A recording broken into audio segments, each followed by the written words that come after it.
गांव की जो महिलाएं हैं उसको पूछिएगा तो जेबी केस के बारे में उतना अभी नहीं जान रहे हैं। हजारीबाग में, रांची में रह करके 10 बाय 10 के रूम में रह करके और दिन रात मेहनत मेहनत से हम एक नौकरी पा सकें।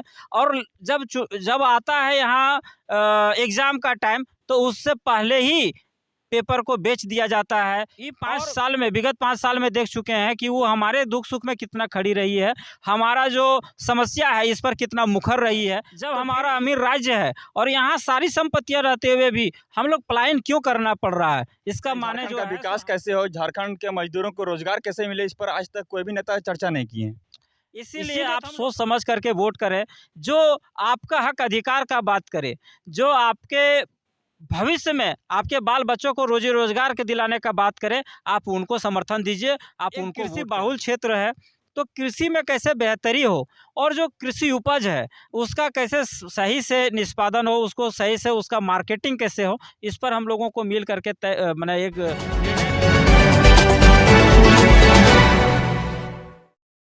नमस्कार, मैं रवि वर्मा और आप देख रहे हैं पब्लिक टॉक। बता दें, झारखंड में लोकसभा चुनाव की सरगर्मी तेज है और सभी पार्टी के नेता चुनाव की तैयारी में जुट गए हैं। और यही सब मुद्दे को लेकर बात करने के लिए हमारे साथ जेबीकेएस के नेता रोहित दास जी हैं। सबसे पहले आपका स्वागत है। आपको बहुत बहुत धन्यवाद, आपके तमाम दर्शकों को भी धन्यवाद। देखिए, अभी झारखंड में लोकसभा चुनाव की सरगर्मी तेज है और सभी पार्टी के नेता चुनाव की तैयारी में जुट गए हैं। लेकिन आपसे सबसे पहले, अगर हम बैठे हुए हैं यहाँ पर कुमेगड़िया में और यह जमुआ विधानसभा आता है और कोडरमा लोकसभा को लेकर, तो कोडरमा लोकसभा में अभी यहाँ पर अन्नपूर्णा देवी जी हैं बीजेपी से और जेएम से अभी क्लियर हुआ नहीं है, लेकिन फिलहाल अभी माना जा रहा है विनोद सिंह जी, और उसके साथ अभी यहाँ पर मनोज यादव जी हैं। तो उनका टक्कर कैसे करेंगे?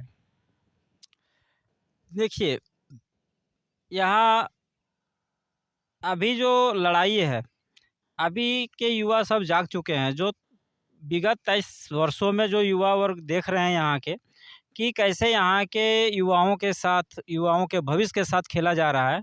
और इस बात को देखते हुए यहाँ के जो गार्जियन, अभिभावक लोग हैं, वो भी देख करके सब कोई कह रहे हैं कि नहीं, इस बार जो है सो जेबीकेएस को सहयोग हम लोग करेंगे मिलके। लेकिन इस पर ज़्यादा युवा लोग ध्यान दे रहे हैं, लेकिन गरीब क्या कहते हैं, माताओं को अगर पूछिएगा, गांव की जो महिलाएं हैं उसको पूछिएगा तो जेबीकेएस के बारे में उतना अभी नहीं जान रहे हैं। देखिए, सब कोई लगभग जानकारी सबके पास हो गया है, क्योंकि सभी के जो बच्चे हैं, आज सब कोई मेहनत मजदूरी करके अपने बच्चों को पढ़ा लिखा रहे हैं। और सबका एक आशा है कि पढ़ लिख गया है तो कहीं एक नौकरी मिलेगा, जिससे हमारे दिन जो है सो बहुरेंगे, हमारे दिन जो है सो बेहतर होंगे।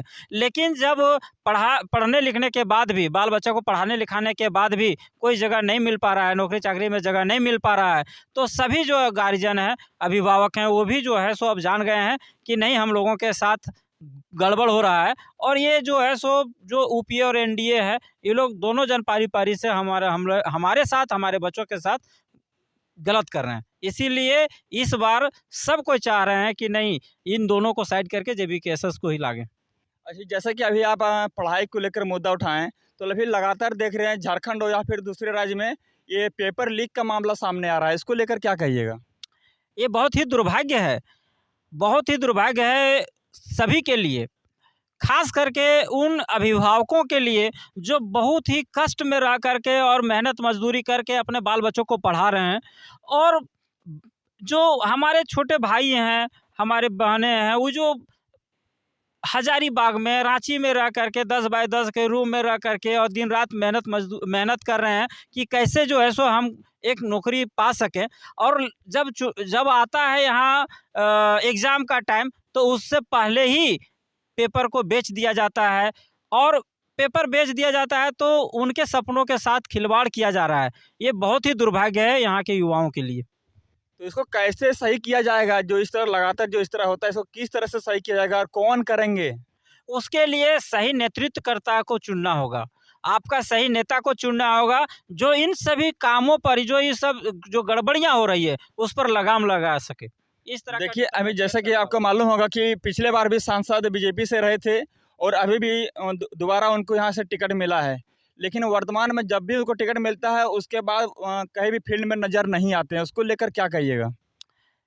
ये तो यहाँ के युवाओं को, यहाँ के जो अभिभावक हैं, यहाँ की जो माताएँ हैं, सभी को समझने का ज़रूरत है। यही इसी बात को लेकर के है कि हम ए, मान लीजिए मोदी जी को देख करके वोट दे और इतना देते ही हैं। नहीं, वो एक केंद्रीय शिक्षा मंत्री भी है। यही चीज़ बोल रहे हैं कि हमको ये समझने की ज़रूरत है कि हम वोट दे देते हैं वैसे लोगों को जिनका हमारे दुख सुख में कोई सरोकार नहीं है। तो उनको देख चुके हैं, ये 5 साल में, विगत 5 साल में देख चुके हैं कि वो हमारे दुख सुख में कितना खड़ी रही है, हमारा जो समस्या है इस पर कितना मुखर रही है। तो फिर यही तो बात है कि हम लोग को समझना होगा कि वैसे लोगों को दरकिनार करते हुए जो हमारे लिए लड़ाई लड़ रहा है, दिन रात खट रहा है, मेहनत कर रहा है कि नहीं यहाँ का हक अधिकार मिले यहाँ के युवाओं को, वैसे लोगों को हम लोग को सपोर्ट करना है। आज आपको यह भी मालूम होगा कि झारखंड एक अमीर राज्य है, पर यहाँ की जनता गरीब है और लगभग यहाँ से कम 4.5 लाख, 4.5 लाख, 5.5 लाख के अधिक मजदूर दूसरे राज्य में काम करते हैं, पर उन लोग के लिए अभी भी आने जाने के लिए कोई सुविधा नहीं है। देखिए, सारा समस्या है और ये सारा समस्या का बात हम उस सवाल उनसे माने करने का ज़रूरत है हम सभी को। हम सबसे ये आग्रह कर रहे हैं कि हम लोग सभी मिल कर के उन लोगों से सवाल करें कि ये 75 साल जो हम लोग इन लोगों को दिए हैं, उस 75 साल में हम लोगों को क्या मिला? और साथ ही जो है सो उसमें अभी जो झारखंड बने 23 साल हुआ, 23 साल गुजर करके अभी हम लोग 24वां साल चल रहा है। इन 24 वर्षों में जब हमारा अमीर राज्य है और यहाँ सारी संपत्तियाँ रहते हुए भी हम लोग पलायन क्यों करना पड़ रहा है? इसका माने जो है सो हमारे जो नेतृत्वकर्ता जिनको हम चुने हैं वो हमारे लिए सही काम नहीं कर रहे हैं। लेकिन अब तक इतने सरकार बने हैं, इतना नेता चुने गए हैं, लेकिन आज तक कोई भी मजदूर के हित में झारखंड का विकास कैसे हो, झारखंड के मजदूरों को रोजगार कैसे मिले, इस पर आज तक कोई भी नेता चर्चा नहीं किए हैं। इसीलिए तो हम लोग कर रहे हैं कि ये लोग जब चर्चा नहीं कर रहे हैं तो फिर इन लोग को डबल आने का ज़रूरत क्या है? चाहे यदि उनको डबल यदि वो बार-बार यदि यही बोल कर के आ रहे हैं कि नहीं इस बार हम लोग सही कर देंगे, तो फिर उनको डबल मौका नहीं मिलना चाहिए। और हम लोग इसी की लड़ाई जेवीकेएसएस जो है, जो अभी पार्टी बन कर के उभरी है झारखंड लोकतांत्रिक क्रांतिकारी मोर्चा, वो जो है सो इसी का लड़ाई लड़ रहा है कि नहीं आप लोग झारखंड के साथ सही नहीं किए हैं और इसीलिए आप लोगों को यहाँ चुनाव लड़ने का कोई माने ज़रूरत नहीं है। हम तो कहते हैं पब्लिक को, प्रत्येक आदमी जो जनता है सभी को जागरूक होकर सवाल करना चाहिए कि 5 साल आप हमारे लिए क्या किए? क्यों हम आपको वोट करें? अच्छा, एक सवाल और है आपसे। जैसा कि आपको मालूम होगा कि अभी हम लोग गिरिडीह जिला अंतर्गत जमुआ प्रखंड में हैं और गिरिडीह का सबसे बड़ा प्रखंड जमुआ है, लेकिन जमुआ में अभी भी किसी प्रकार का विकास नहीं है। देखिए, बात जो आपका सवाल आ रहा है उसका एक ही बात है, इसका तो एक ही बात हम कहेंगे कि यदि विकास नहीं हो रहा है और वो प्रत्येक बार जीत के वैसे लोग आ रहे हैं, वोट इसलिए बनाया गया था कि प्रत्येक 5 साल में जनता हिसाब मांगे कि आप 5 साल हमारे लिए क्या किए हैं? हमारे शिक्षा का व्यवस्था में क्या हुआ? स्वास्थ्य के व्यवस्था में क्या हुआ? कृषि के क्षेत्र में आप हमारे लिए क्या कर दिए? हमारे रोजी रोज़गार के लिए क्या कर दिए? इसीलिए बनाया गया है ये वोट। और ये वोट का समय आया है। आज देश का सबसे बड़ा पर्व लोकसभा का चुनाव है। हम लोगों को सबको मिल कर के ये सवाल करना चाहिए कि 5 साल जो हम आपको दिए, इन 5 वर्ष में आप हमारे लिए क्या किए? तब हम आपको वोट देंगे। क्या लोगों को संदेश देना चाहिएगा आने वाला ये जो 2024 में चुनाव है इसको लेकर? हम सभी मतदाताओं से आग्रह करेंगे कि आप वोट करिए, उससे पहले ये सोच लीजिए कि ये वोट जो है सो आपके आने वाला कल का निर्णय है। ये वोट है जो आपके आने वाला कल में आपके बाल बच्चों का भविष्य का निर्णय है।